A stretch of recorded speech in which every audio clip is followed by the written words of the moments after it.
Halo guys, assalamualaikum warahmatullahi wabarakatuh. Gimana kabar sama teman-teman? Semoga selalu dalam keadaan baik-baik saja.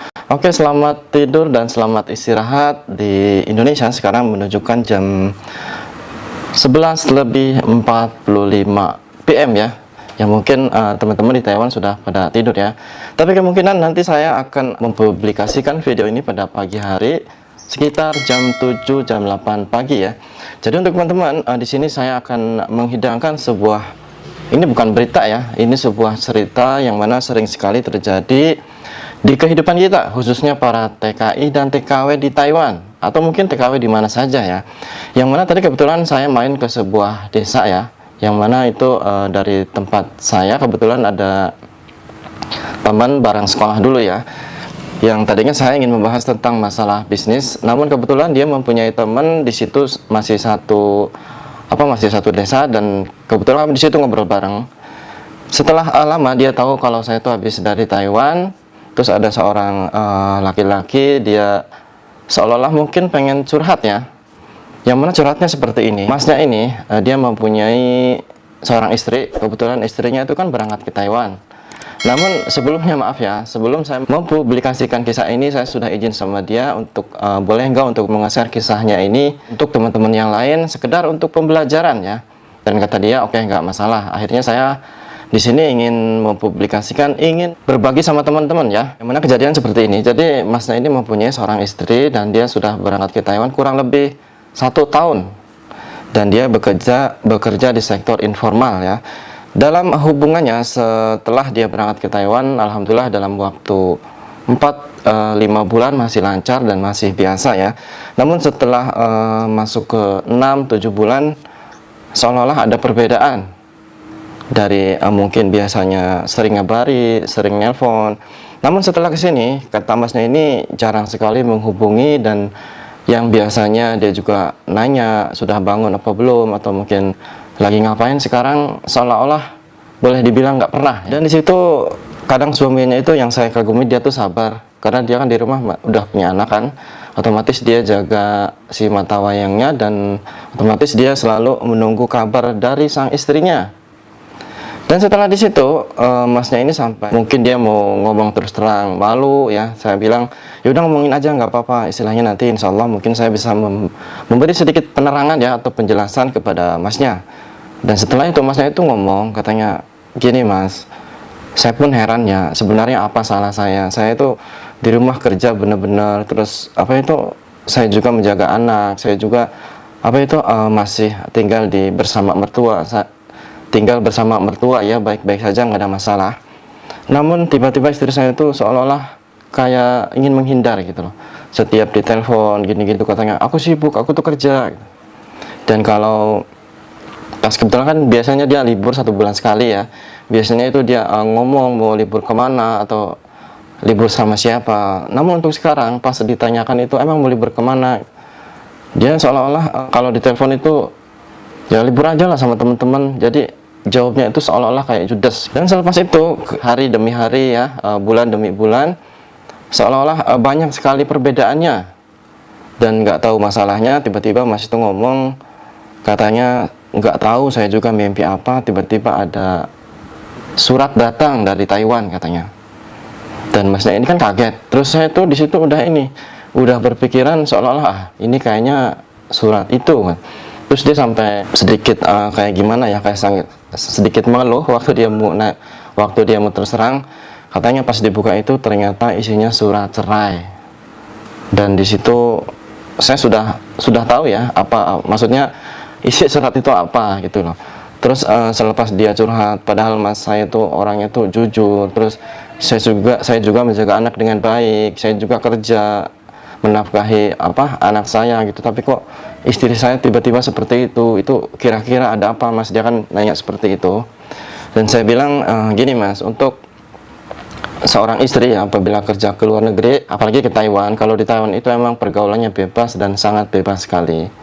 Namun biasanya itu tergantung pergaulan dan tergantung orangnya mas. Kalau di Taiwan itu pergaulannya kalau seumpama yang suka libur ataupun mungkin suka pergi ke tempat-tempat seperti itu, ya emang biasanya seperti itu, nanti akan ada perbedaan. Dan kejadiannya sama, jadi bukan cuma sama emas doang gitu loh. Saya bilang banyak sekali kejadian seperti ini, bukan satu dua ya, hampir 30% tuh hampir seperti itu. Banyak sekali yang istrinya itu di Taiwan sudah lama, tiba-tiba menceraikan secara online ya, atau secara mungkin di situ di Taiwannya kan ada jasa untuk bisa cerai ya dengan suaminya. Tiba-tiba ada surat dan ya seperti itu kejadiannya gitu loh. Nah, jadi di situ masnya itu mungkin istri aku emang udah gimana gitu kan, dia pun sudah mengadukan sama mertuanya, terus padahal sama mertuanya masih baik loh, nggak ada masalah. Namun akhirnya karena si istrinya itu sering, yaudah kamu nikah lagi aja gitu loh, nggak apa-apa, istilahnya aku di sini bisa sendiri, bisa bekerja. Jadi di situ kan insting kita, apalagi saya kan pengalaman di Taiwan tahu kan, otomatis saya sampai bilang gini, kemungkinan mas istri sampean itu mungkin ada teman baru dalam hidupnya gitu. Sampai masnya itu tadinya nggak percaya kan, masa gitu mas, ya mungkin bisa saja. Namun gini aja, coba untuk sekarang itu masnya udah tanda tangan belum? Namun masnya kan saya bilang tanda tangan belum, namun kata dia katanya belum. Ini mas, sebelum ditanda tangan coba dihubungi secara baik-baik, maksudnya cari jalan keluarnya gitu loh, maunya apa dan harapannya apa gitu loh. Namun kata suaminya itu kalau di telepon tuh susah, nggak mau diangkat, terus paling jawabnya aku sibuk, terus ya itu bilangnya aku lagi kerja, seperti itu gitu loh. Namun akhirnya si mas ini nggak tahu, saya pun nggak terlalu menanyakan secara detail, maksudnya terus gimana, udah tanda tangan belum, katanya masih belum. Nah jadi segini saja saya potong ya teman-teman. Jadi untuk pelajaran teman-teman, khususnya yang para istri yang bekerja ke Taiwan, kalian itu jangan merasa sombong ya. Istilahnya sudah berangkat ke Taiwan, sudah bisa bekerja sendiri, nyari uang sendiri, karena mungkin sering libur, atau mungkin karena chatan di WhatsApp, di WA, di Facebook, atau mungkin di apa saja ya, tiba-tiba punya kenalan cowok ya, terus sampai melupakan suami dan anak di rumah, sampai tega sekali mengirimkan surat untuk bercerai. Itu maksud kalian tuh apa gitu loh? Kalian mungkin mikirnya karena kalian tuh sedang enak di Taiwan ya, bisa bekerja, dapat uang tiap bulan, dapat uang, jadi merasa kehidupannya kehidupan aku terjamin. Kalian kalau pengen tahu ya nih, saya ngomong sendiri. Oke, kalian sekarang pengen menceraikan suaminya di rumah ya, dan karena merasa di Taiwan itu bisa bekerja, nyari uang, terus bisa dapat mungkin yang lebih bagus dari suaminya, atau mungkin yang lebih ganteng, kalian akan merasa sendiri apabila nanti sudah pulang.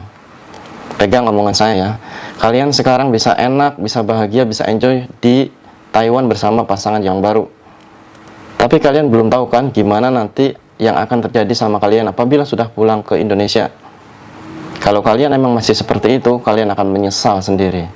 Kalau nggak percaya, pegang omongan saya ya, lihat saja nanti. Karena sudah banyak sekali kejadian seperti itu ya.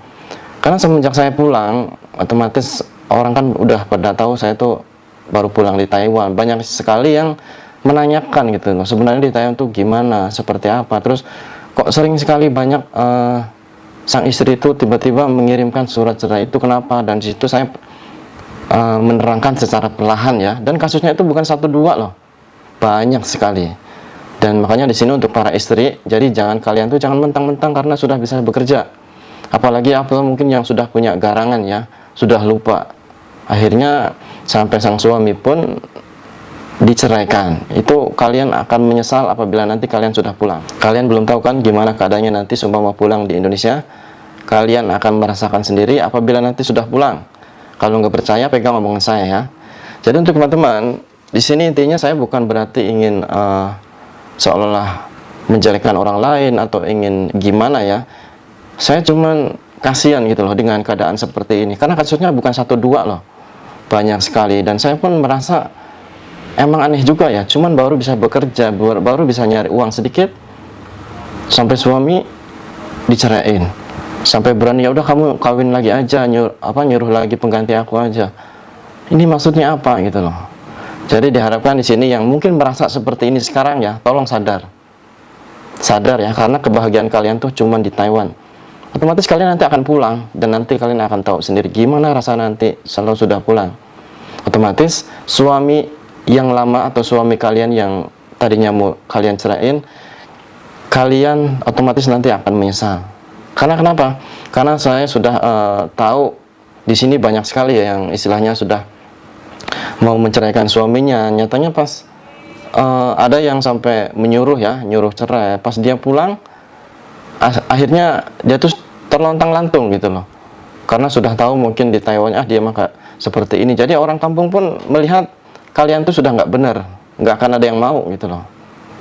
Nah, jadi di sini saya harapkan pada teman-teman semua ya, bukan cuman mungkin ke pihak 1-2 orang, untuk semuanya kita bekerja, niatnya bekerja untuk masa depan, untuk menghidupi keluarga ya, bukan untuk merusak rumah tangga.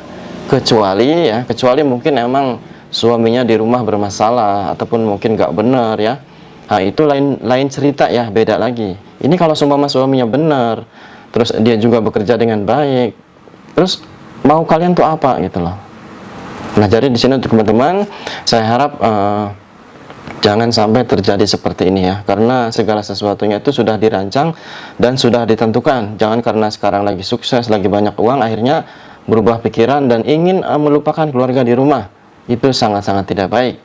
Oke, jadi untuk teman-teman yang mungkin punya masalah seperti yang lainnya, silahkan telepon saja atau hubungi di WA di sini, nanti bisa untuk mengutarakan atau meluahkan segala keluh kesahnya ya, biar nanti kita bisa dipublikasikan, berbagi sama teman-teman yang lain, intinya untuk menjadi pembelajaran ya. Oke, semoga bermanfaat. Saya Randy Saputra, Suara TKI.